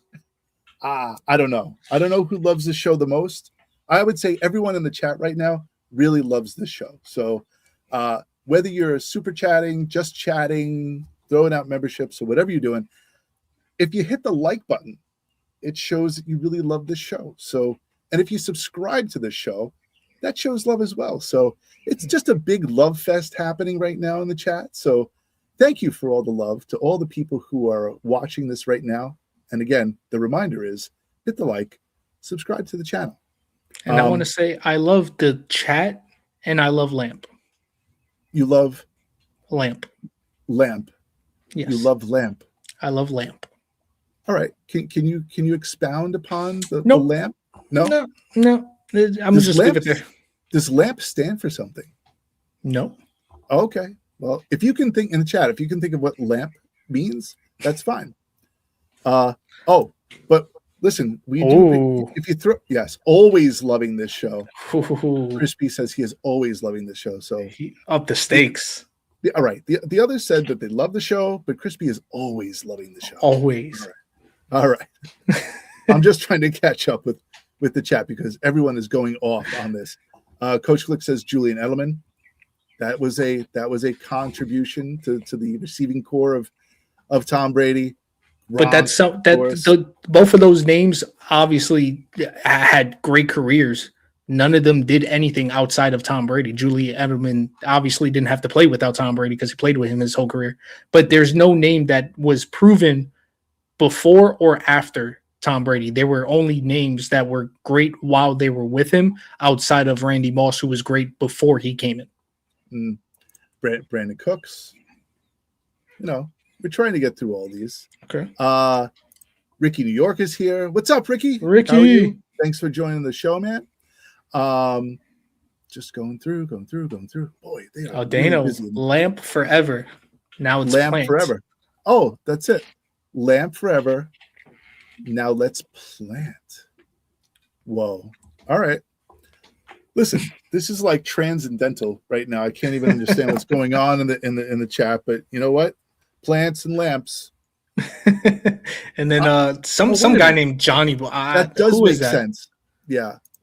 This guy Johnny Boy. Who's that? Sometimes he's here. He does show the Jets Super Bowl ring, so he must be a fan of the Jets. I love this show, and I miss Johnny Boy. That sexy piece of you know what. And Macho, let's go Knicks. Please let Macho read this, and I will say, I will rewind. That never existed, and go. You should have put that in the beginning, Johnny Boy. Right. I love this show, and I miss Johnny Boy. That sexy piece of you know what. And Macho, let's go Knicks. Please let Macho read this. Is Johnny Boy a piece of lamp? Oh, a sexy piece of lamp. A sexy piece of lamp. All right. Okay. Moving on. Let's move on. Now we have now this is our coaching scenario. Let's change it over from a scenario to a scenario. Make it more fancy. Let's do it. All right. What's more likely? Hold on a second. Let me get rid of this thing here. Get that guy out of here. I love what he said. All right. Because I wanted to see the whole Reich and nothing but the Reich. Hey, you can't handle the Reich. But maybe the Frank. All right. What's more likely? Frank Reich leads our offense to rank top 10 or AG superpowers our defense to rank top 10? Okay. We have been talking all night about the offensive weapons that Frank Reich has to play with on this team. He is now listen, when we first brought Frank Reich over here, I heard a lot of people say he's past his prime. He's too old. His schemes are in the past, and he doesn't know what he's doing, and he's just going to bring our team to not the forwardness, but the reverseness, and we're not going to be able to excel as a team with Frank Reich as the offensive coordinator. Fact being that we have not taken a snap with Frank Reich as the offensive coordinator of this team makes that statement very true, right? It's possible that Frank Reich is going to stay in the past. Our offense will look lethargic. It's going to look old. It's going to look predictable. But when you saw him jump up and down when they took Kenyon Sadiq and Woody Johnson, that creepy old man, asked him if he was a happy guy, and basically say, yell for me. Right? He was like, listen, you dance monkey, right? Like, jump up and down and say that you're happy, or else, I'm going to kill you. And he was like, oh, yes, Mr. Woody Johnson, I am so happy. Yeah. You have to think that he has some sort of a plan for this offense. Conversely, look at AG and how enthralled he is to be not only the head coach of the New York Jets, but now the defensive coordinator on the other side of this graphic that you so masterfully created. AG superpowers our defense to rank top 10. Well, he head coached our whole team to be bottom of the barrel last year. We know that during that press conference, he did say that his superpower was coaching defense. He did? When he was in Detroit, we saw him basically take leftovers in the fridge and assemble some kind of a formidable defense. with the people that we have on defense now, when you take a look at the defensive line, the linebackers, the cornerbacks, the DBs, the safeties, the amount of experience that we have over last year with the leadership on each one of those levels, you have to kind of like say, is it possible for him to get us into the top 10? 10 is big. 10 is a number like top 10, like number 1, number 2, number 3, right? Like when you get to 10, you're still like number 10. Yeah. So for me, the number 10 is the key for both of these, right? Top 10. Mm-hmm. I would say if I just looked at the amount of superpowers on either side of the ball, I would have to think that AG getting us into the top 10 of defenses would be a stretch. I think somewhere in the 15 to 17 range is probably a more probable number for him. Middle of the pack, maybe slightly above average for what we have going on right now. But when I look at the offense and the number of weapons that we have, and we've named them all this evening, I would lean to the offense getting closer to the top 10 than the defense. Again, I don't know if the offense is going to make it to 10. They might make it to 13, maybe 13 or 14, basically. So I'm going to say on a very good year where the Jets make the playoffs, their offense ranks in the top 13. So I'm leaning the right way. Okay. Yeah. I love that positive mojo that you just threw out there at the end of that. Thank you. I would also agree. I think my mindset for this question, and I think somebody said it in the chat where they said around 15 would be more real. Oh, top 16. Coach said it. Around top 16 would be more realistic bar for both sides of the ball, which I absolutely agree with. But for the exercise, I think it made more sense to put it top 10 to make it a little bit out of reach, because when you're talking about top 10, like you said, the number 1, number 2, like that, it's a big number. Like when we're talking about ranks, right? So when you get to that top 10, what has to go right in order for you to get to that point? So it really gets your brain really thinking about all the things that would have to go right to kind of get you up that high. And I think you kind of said it the best, where with the offense side, you can see it more realistically happening. Again, is it more like is it likely that it's going to happen in general? Probably not. More realistically around 13 to 14, like you said, which would still be an amazing step up from last season. Like it's very rare that we have a top 10 to 15 offense, even in years that were pretty damn good, because it's usually coming from defense and some running. Right. So for the offensive side, it just makes more sense realistically where you can kind of see that path. But for the defensive side, I think that we are going to be challenged a lot based off of how bad we did last year. And if the defense is truly improved enough to the point where we are ready to win some games, we can take advantage of those moments. And then with the offense being more adept, that means that our defense doesn't have to be in a obvious negative play script at all times where we're just getting beat down the field all the time because our DB room was terrible last season. So big plays were very easy to get off on us. And then by the second half of the game, they're just running the ball because it's already out of reach at that point. I think we have a lot less of those games. So for the offensive side, I completely agree with you. Yeah. Closer to 10. Basically, it's a race to closer to 10. Mm-hmm. And the offense might have the advantage this year. Ricky New York, I put this up on the screen before. Joseph Osai going to play more than people think. Had 6.5 sacks last year. I think there's more in there that Dunbar can get out of him, plus big underrated. So, all right, that he's shout out. putting his faith in Osai, right? Bill, big fan of Wilkes, right? Wilkes suck though. Big time. Yeah. So Dave Brigham does not see either as a top 10. Neither do we. But again, closer, right? pros, yeah, hovering between 15 and 20. So we'll see what happens with this. We got to put the mojo out there, though. Top 10. It is. Yeah, we definitely do have to get the mojo out there. Leany is not sure. So, and I appreciate that. You know what? You know what they say? Like, as a teacher, they always say, you know, if a kid asks you a question and you don't know the answer, just say, I'll get back to you on that one. Think about it. Maybe, None wrong with that. Maybe Leany will get back to us on that. Let's see. Bill, our offense will be same too, 15 to 20. Dave Briga, I'm trying to be kind to Mr. Superpower. And we appreciate that, Dave. Dave, AG is gonna.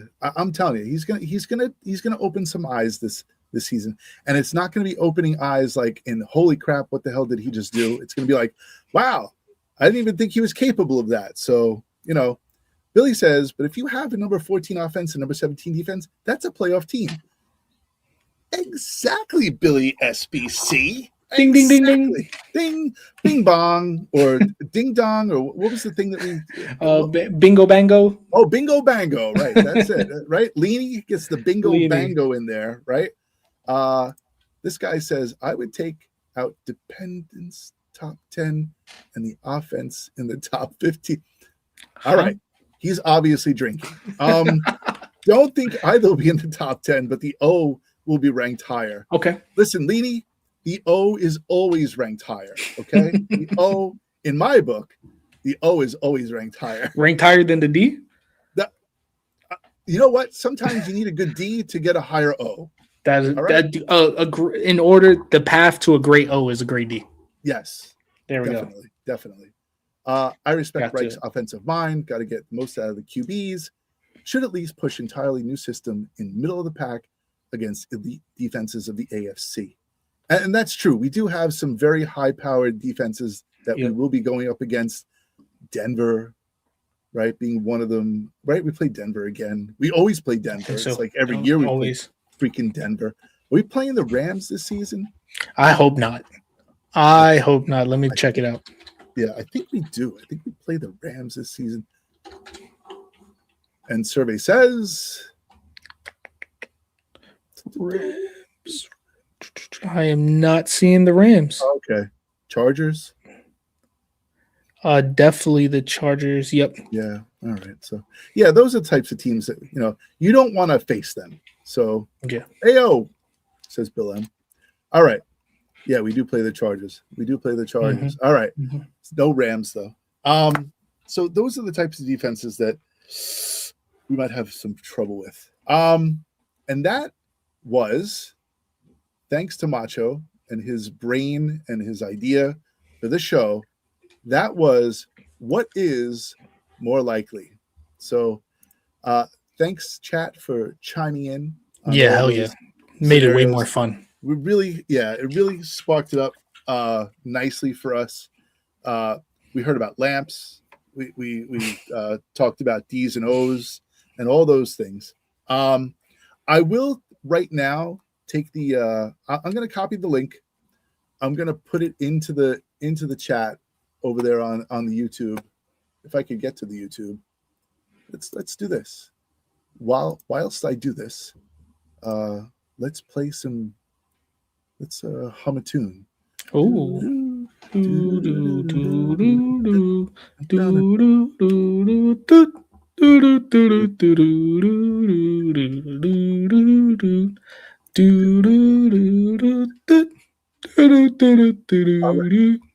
There we go.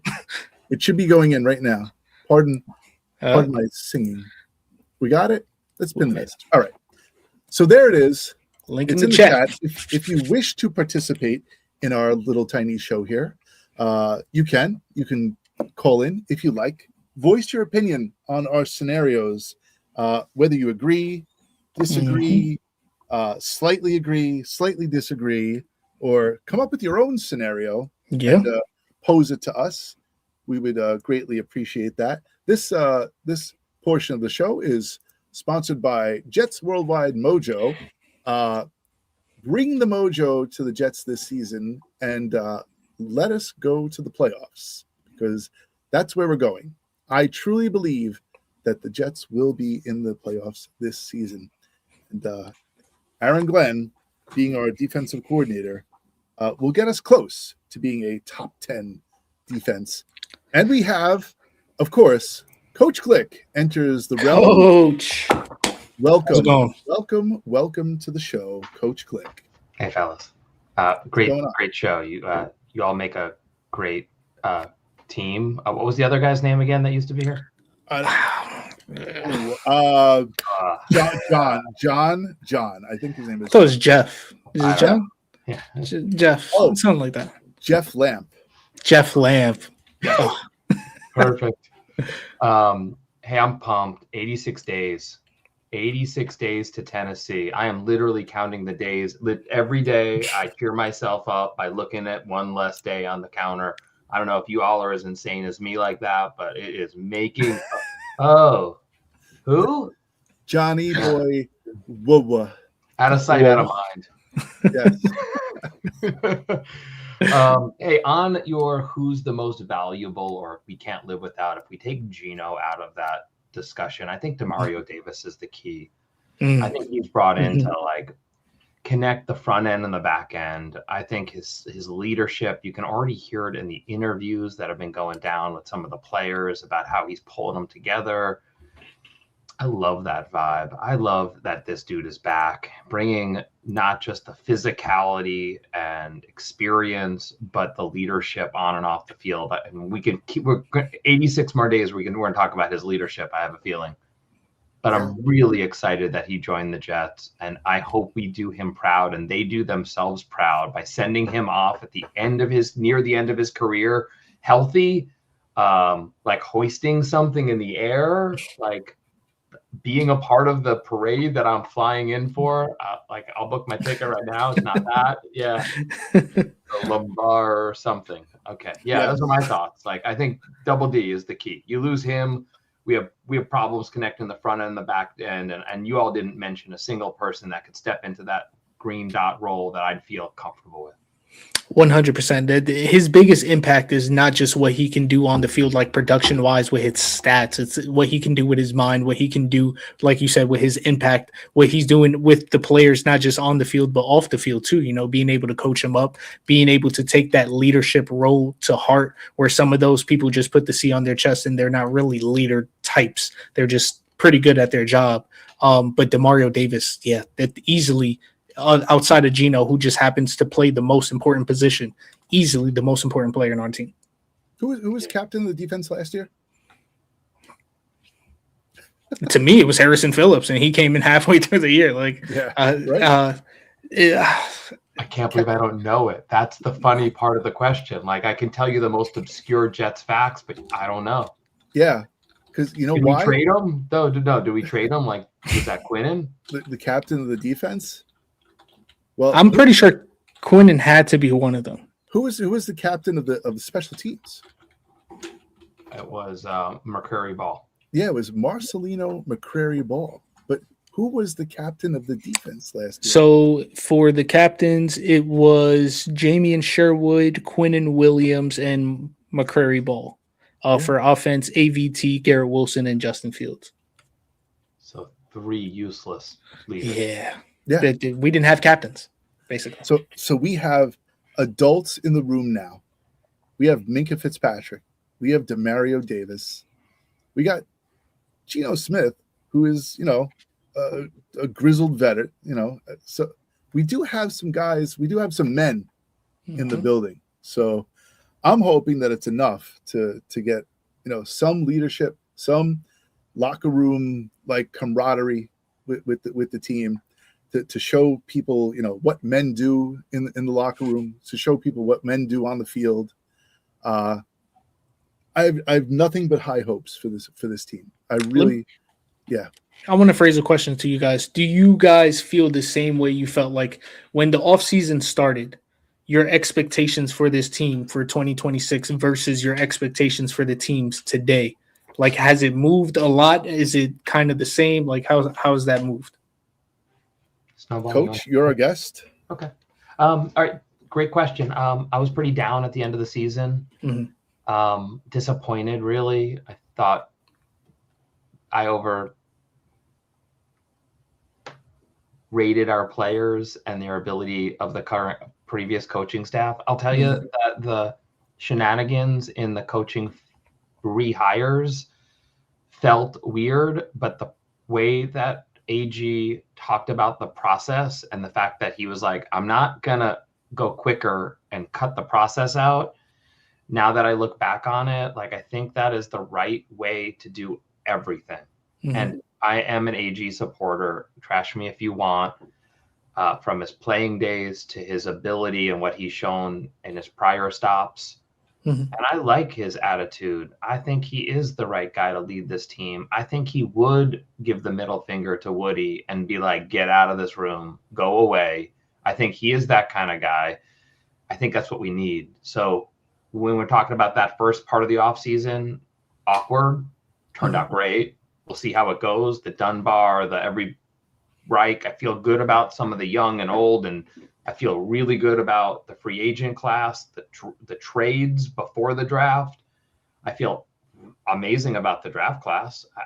I had no complaints. I even love the Klubnik pick. I totally understand trading the picks for it. You find your guy, you go get your guy. We say that until they pick a guy you don't like. Oh, all of a sudden you forget that you say things like that. Like, hey, they loved them, go get them. They know way more than we do, right? Armchair GMs. And I felt like what I said before is they made all the moves that a good team makes. Extending Brees, no drama. Extending Tippmann, no drama, right? They got the pieces in. And we need a bunch of pieces next year for sure. And I'm excited for that. But with all the cap space, we don't have enough players for them to spend all the cap on our current players. So get ready for some spending next year and maybe even a couple of big names. So maybe that middle linebacker is brought in that couldn't be paid on another team. Maybe that superstar safety joins Minka or whatever. I don't know what that's going to be, but we need another stud pass rusher. I think we all agree that until we see the four we have on the field, you don't need fantastic corners and safeties if the front end can't get to the pressure. That was the problem last year. So when I see how they built the team and I see all the moves, I am stoked. I don't think they're a Super Bowl team because I'm not going to say that until I see it. A AFC East championship or a playoff game or it on the field, because my feelings are fragile with this team. Snowball, what do you think? You can't be fragile with this team. If you're a fan of this team, fragile is not your nature. Unless your name is Justin Fields, then you crumble like a piece of like a cracker. But I'm so old I forgot the question. Are you happier now? Oh yeah, okay. Yeah. So yeah, of course I'm happier now because it was complete dog crap at the end of the last season. So anything would have been better. But I think what's intriguing for me is, as fans, we always feel as though we know better than the coaching staff. And you always say to yourself, why didn't they do this? Or why didn't they do that? And the moves that they made during the offseason were puzzling, right? As Coach said, it was a little confusing to tear the coaching staff down and to build it the way they did. And to, again, and then during free agency, you can start to see like some of the pieces coming in. You're going, all right, that's pretty decent. You know, like I understand getting Demario Davis. Oh, I understand getting, Minka Fitzpatrick. That's pretty cool. Like that's a pretty cool idea. And then to like start to think about the draft picks that they had last year, and then to see it start to build with the draft picks that they came up with this year, and to see Frank Reich to come in and then to pair him up with Seth Ryan, old and new, right? And we said the Alfredo Roberts move with the tight ends coach, right? And to start to see like the familiarity with Alfredo Roberts. He's from Stanford. The college, I have no idea. I think you're right. I think he has familiarity with Reich. Right. So he has familiarity with Frank Reich. So you start to see all these like little tiny connect the dots, right? Like all these little things and the confusion starts to disappear, and then it starts to come more into focus. and it's blurry in the beginning, and then like you're like, oh, all right, I get it. I understand why they brought that person in. I understand why they brought this person in, and the teardown, as scary as it was, in his eyes, in AG's eyes, and again, we said if he is going to coach the defense, he's going to die on his own sword. So I'm all for it. The positivity has increased. I definitely, I still thought that we were going to do well regardless of. I'm just a fan of learning. So being a teacher, I just learn from your mistakes. Touch the stove, hot, ow, got burned, right? Don't touch the stove again. So it's I'm oversimplifying it, but I'm a big fan of learning, and I believe that people, regardless of age, can learn. So my hopes are that AG has learned his lesson. Woody Johnson has learned his lesson. Sure. And the entire fan base will learn a lesson this season in how the Jets can improve from last year to this year and be a playoff contending team. I have a follow-up question, because the reason I asked that, and Coach kind of hit on that a little bit with his answer, was obviously when we saw the moves that happened last year, we kind of overhyped them. Like they felt like good moves at the moment. And then as the season played out, we saw that we were completely wrong. How do we know the same thing is not happening this season? Is there anything that you've seen this offseason that makes you feel a lot more secure with your excitement growing versus how it was growing last year?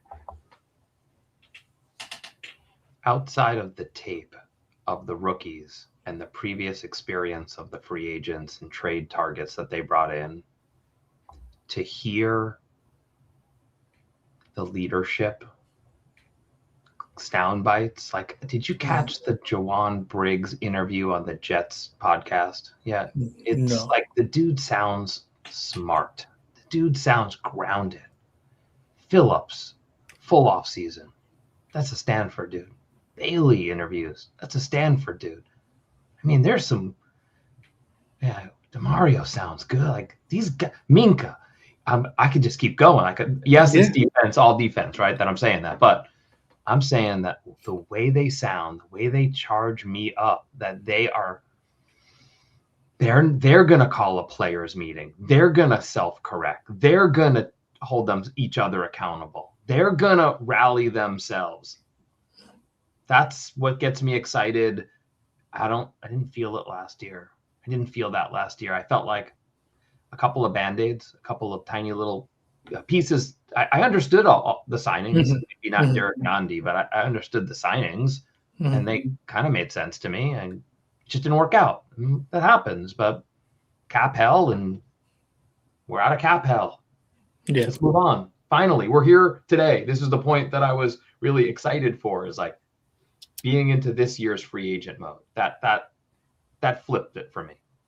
Snowball? Yeah, I don't think it's necessarily anything that the Jets. I mean, yes, the Jets have made good moves, but things that have made me believe that it's possible for the team to not be the same old Jets, where we overhype, believe too much, false hope, right? Like you ever see the Eddie Murphy skit where you ever give a cracker to a starving person, right? Yeah. Like, this is the best cracker I've ever eaten my whole life, like blah, blah, blah, right? That's what Jet fans are every season. They just get each player is a saltine, and they're just like, this is delicious because we're starving. But what's really put me over the edge this season is the reaction from around the league. And if you listen to the correspondence, if you listen to the guys on ESPN, and if you see the guys who are doing the reporting on not only the Jets podcast, but outside sources, and their review of the moves that the Jets have made from free agency through the draft, through coaching changes, they're all not crapping on the Jets as much as they usually do. So they seem to be believing that the organization is moving in the right direction. They're praising Darren Muji for the moves that he has made from the end of last season up until now. They're saying 1 year smarter, right? 1 year more experienced, bringing in like experience from when he was at the Broncos, right? Choosing the right players, people actually not crapping on Aaron Glenn as much as they did, because he's pulled back on the arrogance, I think, and saying that he sounds more mature, has a definite plan, right? Has proven experience coordinating a defense.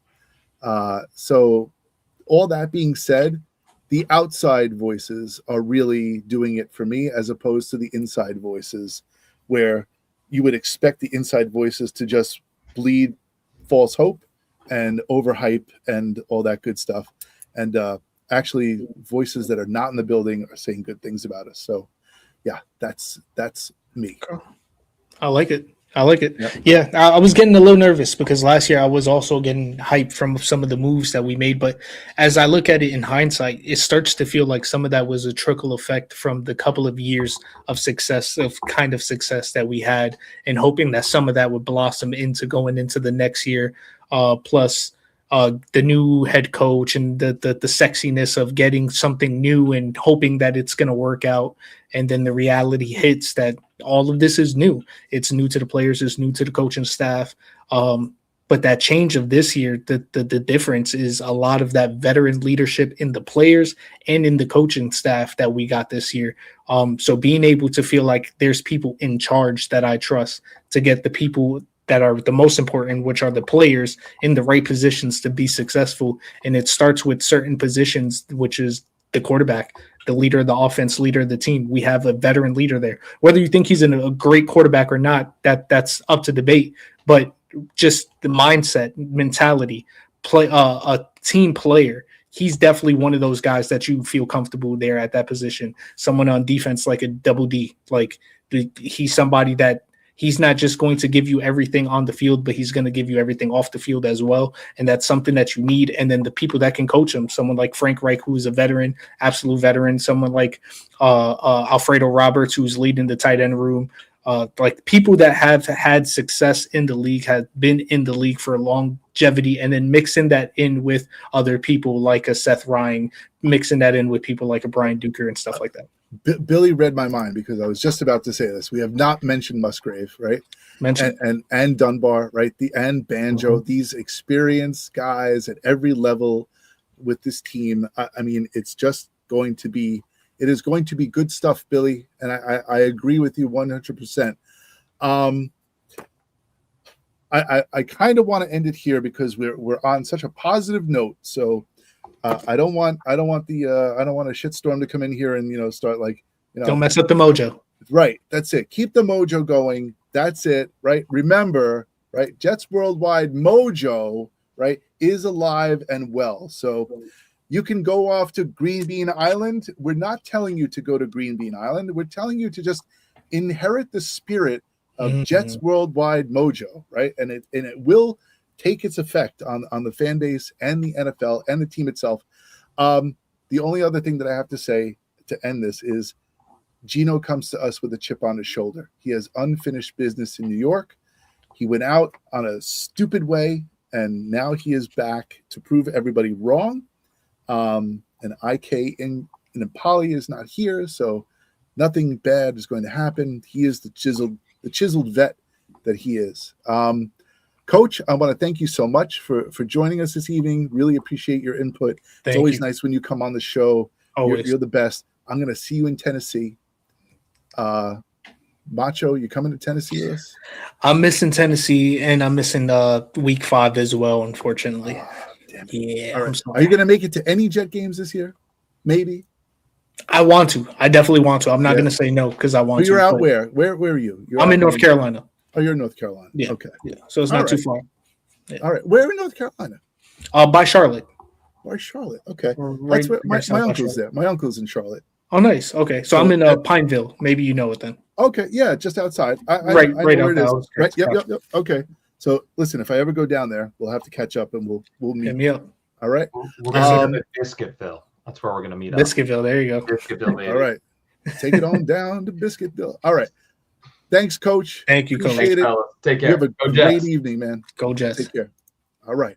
Hell yeah. So listen, it's you and I. We're gonna take this one out. Plug away your channel so that everyone knows where to go.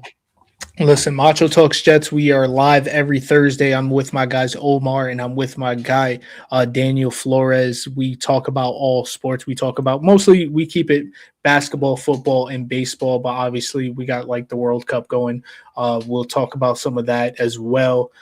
We sprinkle in everything that we can, but obviously we just talk about those three because it's something that we loved. It's something that we came together and had this bond over and thought, hey, let's put this out there. Let's make it into some content, but not let's just talk about some sports. Let's also make it look good. Let's phrase these questions in a way where the chat can get responsive with it. You've seen a little bit of that with the What's More Likely segment today, where it's not just coming up with ideas of why we think we like the teams that we like. It's also trying to make people think, because we're not always going to say the right things. This is all opinion based. So Macho Talk Sports, we have that every Thursday at 8 p.m. And then on Saturdays, I got Macho Talks Jets. Tomorrow, I am canceling tomorrow's show because I wanted to focus on this show. I figured you can get my thoughts for the Jets today, so I could pour it all into Jets Worldwide. Shout out to them for letting me come here and giving me this platform. I love the guys here. Obviously, Snowball. Shout out to Johnny Boy. Obviously, we've been making jokes and stuff like that, but shout out to you guys, man. Well, listen, I could think of no one better to bring in as a replacement for that guy, whatever his name is. Jeff. Jeff Lamp, right? Jeff Lamp. Jeff Lamp. Macho, I want to thank you so much for coming on, man. I really appreciate you filling in for Johnny Boy as he drinks his way across Florida. And I'm looking really forward to this dark period of look, he couldn't let it go. He had to come in and he had to show us that he's drinking wine. Show us your teeth. Go ahead. Show us your teeth. Are they purple? Are your teeth purple? Go ahead. Come on. No, things look like now-a-laters right now. He's crying. How are you doing, Jeff Lamp? How's your evening?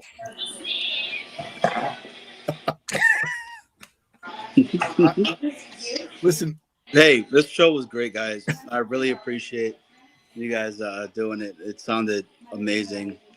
Yeah, it was awesome. Yo, Macho, you killed it, bro, as always, man. Thank you. Big shoes to fill. My name's Jeff. Yeah, my name is Jeff. That's your new name, by the way. Just get used to it. Okay. Jeff Lamp. Jeffrey? Jeff Lamp. Oh, you could go with Jeffrey. Hey, you've ever had Jeffrey? The Jeffrey? Because you end up on the floor and the furry walls. That's right. Just rub the furry walls. Just rub the furry walls. Right? Pet the furry walls. Mm-hmm. Get him to the Greek. Isn't that crazy how that just worked out with Diddy be playing that character and then it's not a character. It was his life. But guys, let's get into some serious conversation. Oh, yes. And let's talk about the New York Jets and what's going on with them. Actually, I just came here just to say awesome show, and there's mad people here. So. All right. Sounds like good mojo. Just to tell the Macho, you need to take that Lakers 24 off and put that blue and orange 11 up there because Jalen Brunson is him, baby. Let's go. When he wins 4 more rings, I'll do that. You heard it here first. That's a Jets Worldwide exclusive. Started this year. Starts today. That's right. Did you see Macho and Snowball that there was like some picture that was out or something like that it had a Kobe Bryant, like, you did it, kid, and good job type of thing? Because I didn't know that. I guess Jalen Brunson went to a lot of the different camps that Kobe Bryant had, and they had a really tight relationship. So it's pretty dope, man. So look, I might not like Kobe Bryant because he always pooped on the Knicks, but I damn well respect him. To me, I have him as number 3 now because Jalen Brunson is number 1. Then it's Jordan. I can't even be mad at that. Yeah. If I was him, I would put Jalen Brunson number 1 too. All day, every day. Kobe had the clout to poop on the Knicks. Yes. Nah, I'll tell you this much: the hate that Kobe Bryant gets, it's insane. Crazy. He is 100 times better than LeBron James. Let's go. I'm glad we brought him up. I love you, Jeff. So it is criminal. It is criminal that dude does not get the love like he should. All right. Well, you guys hear it, right? Yeah. He's going. All right. Listen, You guys be good, man. Stop giving the kids wine, all right? Yeah, the wine's hitting right now. Cheers, man. Cheers, All right, man. brother. Hey, hold on. My wife's yelling at me. Hold on. Hey, say hi, babe. Hi. Hi. Know how crazy you are. I'm not crazy. You're not crazy. Am I on the TV right now? Yes. This guy's crazy. Hi. Hi. Johnny, why didn't you bring these people on before, man? Yeah. Hi, Mason. What's up, guys? What's up, man? Oh, Jets Worldwide. Jets Worldwide, baby. Hey. Right. Let it be known. So You gotta babe, make everyone do the JETS Jets Jets chant as a family. She's gonna be your cheerleader, okay? No, I am not. Well, have a great day. And Johnny, we should do this more often. Jets Worldwide. What? Not come up on the show? Okay. No, bring the whole family in on the show. Hey, just kick me off the show, bro. Bring the whole family in. Oh, okay. I will. All right, man. Yeah. Enjoy, Take care, brother. enjoy your grape juice. All right. Yes, sir. Grape juice Like- forever. Great drink. Grape drink. That's it. Purple drink. Hey, amazing show. Great mojo throughout. Yes. Good stuff. All right, man. Well, this has been another episode of Jets Worldwide. We thank you all for joining in. Again, on the way out, if you have not, hit the like button. If you have not, hit the subscribe button. Hit it now. And I want to thank everybody who actually put in all the super chats Shout and out. gifted memberships tonight. Thank you so much. We really Yes. appreciate it. As Jets Worldwide climbs the ranks and as Macho Talk Sports climbs the ranks as well. All right. We're out of here. Have a great evening. Macho, do you have kids? Yes, I do. You do. Happy Father's Day Thank this you. weekend. You as well. I'm gonna wish myself a happy Father's Happy Day. Father's Johnny, Jeff. Happy Father's whatever Day, his name Jeff. is, happy Father's Day. Happy Father's Day to all the fathers out there Yes. who have watched the show this evening and tonight. Prove why you're a father. All right. Have a good night.